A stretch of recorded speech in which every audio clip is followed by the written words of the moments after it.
Salam gənclər, hər vaxtınız xeyir olsun. Bu videoda mən sizə Alfa Capital qrupdan 10 minlik hesabı necə endirimlə 40 dollar əldə etmək olar, onu izah eləyəcəm.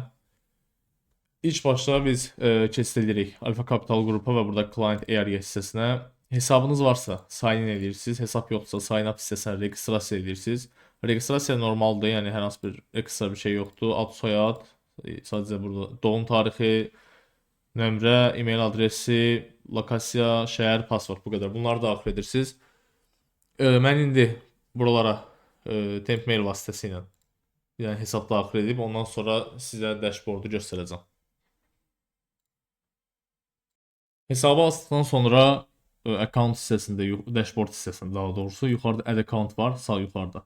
Ora klik etdikdən sonra hesab əlavət hissəsinə gəlirik. Burada nələri seçəcəyik? 2 step. Alpha Pro olacaq hesabımızın növü. Phase 1 hissəsini %10, %8 fərq etmir. Yəni %8 seçməniz daha yaxşı olar. 2% qabağa düşəsiniz. Yəni qiymət eyni qiymətdir, endirimi qiyməti. Account size burada 10 minlik seçəcəksiniz. 10 minlik fon hesabı olacaq. Platforma fərq etmir, hansını istəyirsinizsə onu seçə bilərsiniz.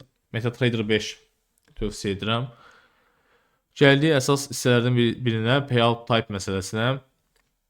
Payout type şu olaraq deməli, payout tipi deyən bu. Biri var 2 həftəlik, biri var ki 10 demək, yəni isteğə bağlı. Bunların fərqi nədir? 2 həftəlik odur ki, heç bir consistency rule yoxdur. Yəni istəyirsiniz bir günə 500 dollar edin, o birisi gün edin 50 dollar fərq etmir. Siz 2 həftənin sonunda yəni payout'un çəkirsiniz %8 profit split-lə. 2 həftənin sonunda verirlər payout'u. 10 deməli isə necədir? Sizə %40 consistency rule deyir. Bu nə deməkdir? Yəni sizin ən yaxşı gününüz ümumi trade'in %40'ından çox ola bilməz. Məsələn, 10 minlik hesabı 2 həftə və ya 1 həftə ərzində qaldırmısınız 11 minə, sizin bir gündə maksimum qazana biləcəyiniz məbləğ 400 dollar olmalıdır. Yəni buna görə necədir? Ortalama olaraq hər günü oxşar profitlə bağlamaq daha yaxşı olur. Məsələn, hər gün 100 dollar risk edib 2 ara 1.5 ara arası götürüb 150-200 dollarla hər günü bağlamaq daha yaxşı olur. Nəinki belə. Yəni indi on demanddə nə üstünlüyü var bəs bir vektordan? On demanddə belədir ki, balansınız 2%-dən yuxarı olduğu müddətcə və consistency rule-a əməl etdiyiniz müddətcə hər gün payout çəkə bilirsiniz. Bu artıq sizdən asılıdır, sizin risk idarənizdən asılıdır. Siz əgər deyirsiniz həftədə bir dənə trade atsam, max 2 dənə trade atsam, yaxşı profit tutum. Çıxım, elədirsə 2 həftəlik, yəni bir weekly payout tipi sizin üçün daha uyğun olacaq. Yox, əgər deyirsinizsə mən consistency əməl edirəm və istəyirəm hər dəfə payoutumu istədiyim vaxt çəkə bilim, o zaman on demand sizin üçün daha uyğun olacaq. Yəni burada fərq eləmir. Bu istəyinə asılıdır. Mən bir weekly seçirəm. Komissiya hissəsində roll split seçsəniz əgər spreadsiz olacaq. Avro-yezdi tərəfdə və bəzi pairlərdə bir nasıl deyəsən 3 ticks 3 tick ya 3 pipsə spread var bu qədər. Başqa çox pairlərin çoxsunda spread yoxdur, spreadsizdir. Komissiyada lot başı 5 dollardır. Yox, əgər no commission seçsəniz, məsələn avro dollarda 3 pip bir spread var, komissiya isə olmur. Spreadə nisbətən bir 2-3 qat artır, amma komissiya olmur.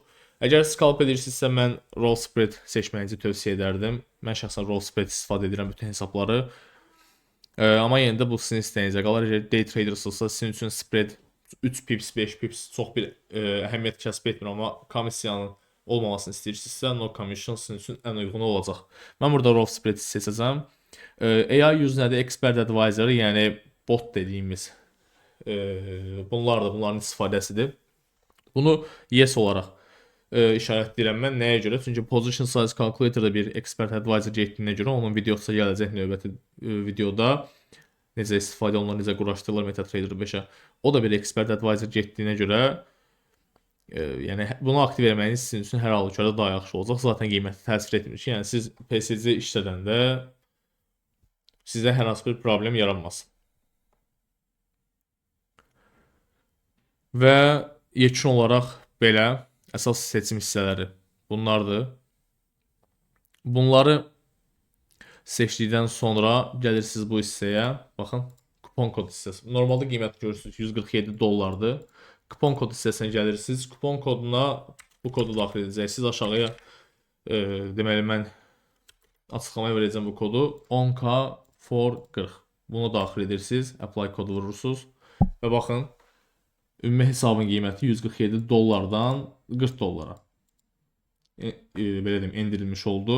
Və burada bu ikisini də klikləyirsiz I declare that I have read and agree. Yəni bu mən razıyam bu bütün hallarla və Amerika vətəndaşı deyiləm və ya orada yaşayan birisi deyiləm. Ya orada yaşayan birisi deyilsə əlbəttə ki, bunu klik edirsiniz və bunu da həmçinin deyirsiniz ki, yəni mən xəbərdaram ki, burada daxil etdiyim məlumatlar mənim ümumi identifikasiyamla, yəni kimlik vəsiqəmdə olan məlumatlarla eynidir. Ən altdakı hissəni aktiv etməyinizi tövsiyə etmərəm. Bu çünki sizin hər dəfə demək olar ki, hər gün Gmail-inizə belə deyim, xəbərdarlıqlar gələcək. Hər dəfə yeni promo kodlar, nə bilim, məktublar və s. göndərəcək. Hər yəni boşu-boşuna Gmail almış olacaqsınız. Mən heç vaxt aktiv eləmirəm bunları. Zaten nəsə bir həqiqətən yararlı bir şey olanda sosial şəbəkələrdə paylaşırlar. Yəni ilk üçünü klik etdikdən sonra proceed hissəsinə keçid edirik. Və burada deməli istifadə edəcəyiniz kartdan asılı olaraq, yəni bəzilərində 1.70-dən, bəzilərində 2 manatdan çıxır. Mən dollar kartından istifadə edirəm deyirəm. Məndə 1.71-dən çıxır dolları, yəni ümumi elə hesablayır. Yenə də özünüz bilə bilərsiniz. Yəni istəsəniz əgər burada ödəniş hissəsinə coin payments seçib kriptovalyutanı da ödəyə bilərsiniz. Burada əlbəttə ki, Tron'u mən tövsiyə edərdim və ya USDT-ni. Amma Ethereum network'unda olduğuna görə biraz nisbətən bizim üçün Ethereum-da daha baha ola bilər, amma Tron ən yaxşısıdır bu hissəsidir. Yəni belə. Bu fərq etmir sizdə hansıdır və göstərdiyim hissədə də proceed, okay. Və göstərdiyim hissədə də bu kupon kodunu daxil etdikdən sonra kartla alışı həyata keçirə bilərsiniz. Bu qədər gənclər, növbəti videoda görüşmək üzrə.